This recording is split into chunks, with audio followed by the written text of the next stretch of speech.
સુરતના કતારગામ વિસ્તારમાં નકલી દાગીના પર 916 હોલમાર્કવાળો માળખો વેચીને નાખતી ટોળકીને પોલીસે ઝડપી પાડી છે। પોલીસે ગેંગના 4 સભ્યોની ધરપકડ કરી છે। પોલીસે વધુ તપાસ ચાલુ કરી છે। શહેરના કતારગામ પોલીસ સ્ટેશન હેઠળની પોલીસ ટીમે એક મોટું ઓપરેશન હાથ ધરાતા ખોટા હોલમાર્કવાળી ખોટી સોનાની ચેઇન બનાવતી વેચતી ગેંગને પકડી પાડવામાં સફળતા મેળવી છે। આરોપીઓની અન્ય ધાતુ પર સોનાનો ઢોળ ચડાવી 916 હોલમાર્કવાળો ખોટો માર્ક મારીને ચેઇન બનાવતા અને ખોટા બિલ સાથે વેચી આર્થિક રીતે છેતરપિંડી કરતા હતા। રાજ જ્વેલર્સના માલિક ઘનશ્યામભાઈ જીવરાજભાઈ સોનીની દુકાનમાં 2 અજાણ્યા ઇસમોએ આવી ખોટી ચેઇન વેચવાનો પ્રયાસ કર્યો। જો કે ચેઇનની શંકાસ્પદ ગુણવત્તાને પગલે તપાસ કરવામાં આવી અને વિવિધ કલમોની અમલવારી હેઠળ ફરિયાદ નોંધાવવામાં આવી છે।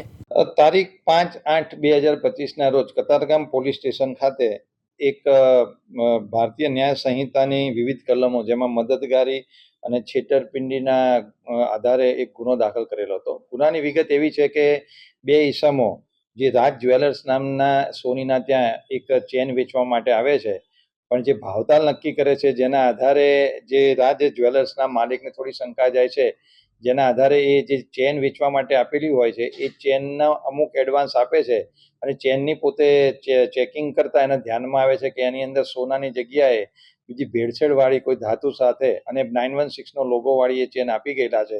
તો આ છેતરપિંડી જેવી વિગત જણાતા રાજ જ્વેલર્સના માલિકનો કતારગામ પોલીસનો સંપર્ક કરતા કતારગામ પોલીસે વોચ રાખેલી હતી અને જ્યારે આ બંને ઈસમો આ ચેનના પૈસા લેવા જ્યારે સોનીની દુકાને આવે છે ત્યારે પોલીસ દ્વારા તે બંને ઈસમો જેમના નામ છે અફાન આરિફ જાનુ હસન અને પ્રિયંક જગદીશ ગોદાસરા, આ બંનેની પોલીસે જે તે વખતે ધરપકડ કરીને કાયદેસરની કાર્યવાહી કરેલી હતી।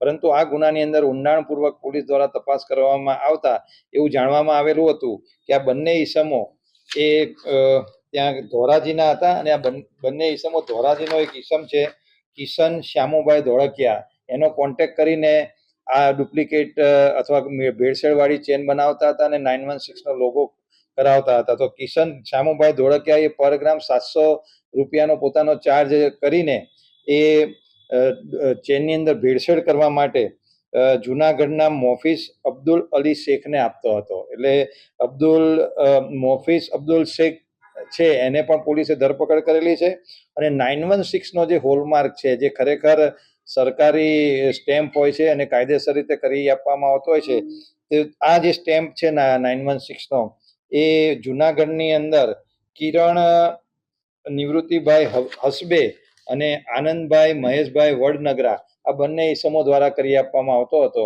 તો પોલીસ દ્વારા જુનાગઢથી આ બંને ઈસમોની પણ અટકાયત કરવામાં આવેલી છે અને જે BIS સર્ટિફાઈડ મશીન જે કરી આપવામાં આવતું હોય છે પોલીસે એને પણ રિકવર કરેલું છે અને આ ચારેય ઈસમોને પોલીસે આજે અટક કરીને કાયદેસરની કાર્યવાહી કરેલી છે।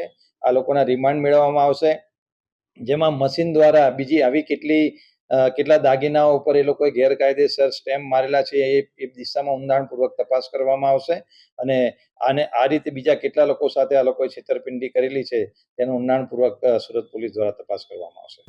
સાબિર સૈયદ, દિવ્યાંગ ન્યૂઝ, સુરત।